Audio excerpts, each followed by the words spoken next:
Oi pessoal, tudo bom? É nós aqui de novo. Queria saber de vocês já ouviram falar num tal de tecnofeudalismo? Porque eu só ouvi falar disso recentemente, lendo uma entrevista, aliás, bem interessante, no jornal El País, do ex-ministro das Finanças gregas, Ioannis Varoufakis, ou Varoufakis. Ele esteve envolvido, como ministro das Finanças, ele até saiu no meio do cargo dele, durante a crise grega de 2015. Coitado, desse cara. E como relembrar é viver, então vamos lembrar um pouco da crise grega, O que rolou em 2015? Basicamente, o país gastava mais do que conseguia e vivia de empréstimos em grandes bancos. Até que a conta da coisa chegou a 320 bilhões de euros, uma coisa impensável.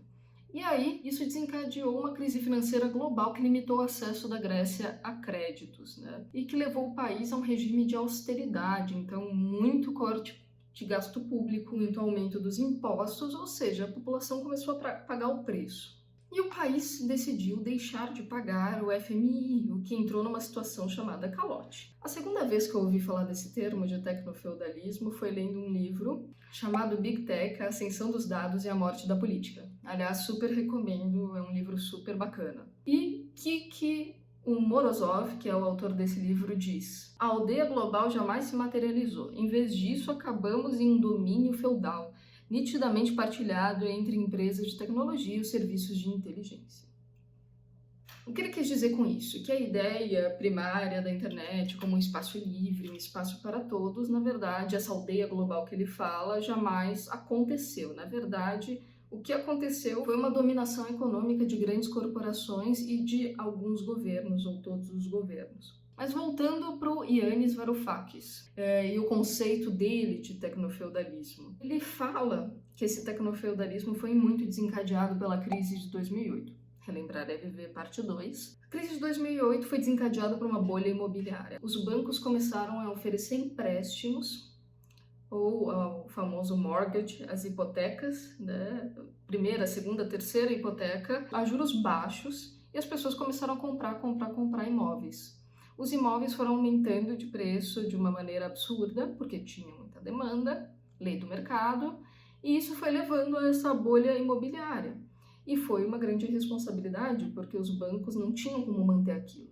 E tudo chegou a um ápice com a quebra de um banco muito famoso nos Estados Unidos, chamado Lehman Brothers. Como sempre, população paga o pato, Desemprego, política de austeridade, impostos, desencadeou outra crise mundial. Tendo observado de perto essas duas crises do sistema, tanto a de 2008 como a de 2015, o Varoufakis vai surgir com essa ideia de tecnofeudalismo.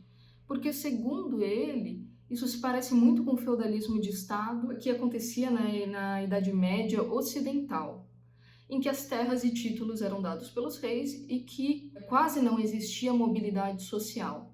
O que a gente vê em comum hoje?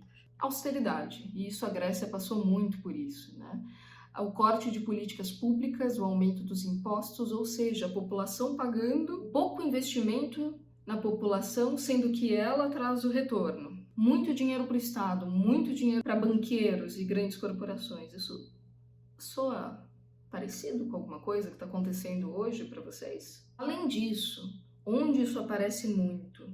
No ambiente digital, em que o usuário faz o trabalho gratuitamente, dando dado aí para grandes empresas de tecnologia, como sendo um servo gratuito, que era algo que existia no feudalismo. E isso se resume na famosa frase: se é de graça é porque você é o produto. Por exemplo, quando você usa o Waze, você está dando seus dados geográficos. Quando você usa o Google, você está demonstrando suas preferências e interesses para grandes empresas de propaganda usarem. No documentário Dilema das Redes, que está na Netflix, tem uma frase muito interessante, não lembro quem falou lá, mas alguém falou que os únicos mercados que chamam seus clientes de usuários são o mercado de dados e o mercado de drogas. Outro ponto que lembra o feudalismo, a informação que a gente recebe, de quem a gente recebe, é muito limitada. É o filtro do algoritmo que escolhe o que a gente está vendo. É o chamado filtro bolha, que é um conceito criado por um cara chamado Elie Pariser, Aliás, super recomendo os TED Talks dele, tem vários na internet, tem entrevistas também. O filtro bolha, na verdade, é um ambiente exclusivo de informações que são baseadas no seu histórico de navegação. Você já deve ter percebido que você só anda recebendo notícias políticas que se enquadrem na tua visão, ou no teu centro de ódio. Normal, tá todo mundo assim. Qual é o problema? A gente não tá vendo o outro lado, a gente não tá vendo a paisagem maior aqui. E a pandemia exponencializou tudo isso, né? As grandes empresas de tecnologia, principalmente aquelas de saúde, cresceram muito e de uma maneira diferente de antigamente. O Varoufakis traz um exemplo interessante na fala dele, que ele relembra a vacina de poliomielite. A patente dessa vacina de poliomielite foi dada para a humanidade, enquanto para conseguir a vacina do Covid, os estados deram muito dinheiro, deram muito recurso, e são as grandes empresas que vão lucrar com isso. A patente não foi dada pra gente. São as grandes corporações lucrando em cima de uma população civil, que não necessariamente deu seu aval para isso. Concordemos ou não, isso é uma mudança no nosso sistema econômico enorme. E uma das pesquisadoras que mais fala sobre isso é a minha querida Shoshana Zuboff, já falei dela outras vezes aqui, que ela fala do capitalismo de vigilância. Relembrar é viver, número 3, o que é o capitalismo de vigilância?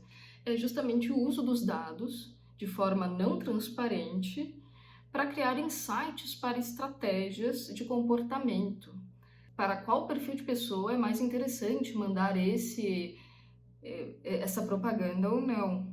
E pior que isso, com esses insights estratégicos, essas empresas podem tentar mudanças de comportamento na gente, sem nos avisar, obviamente, para deixar esses insights mais assertivos. Felizmente, assim como o feudalismo, a gente pode ter uma crise de tudo isso, né? Se no feudalismo foi o comércio, o surgimento das cidades que acabou com tudo, aqui pode ter outra coisa também. A gente tem que pensar que crise a gente quer causar nesse sistema que não está nos fazendo bem.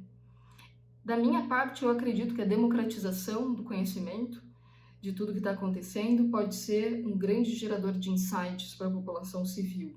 E, por outro lado, a sensibilidade de perceber que a nossa ação e a nossa pressão como população civil pode ter um grande impacto. Por exemplo, a indústria do cigarro.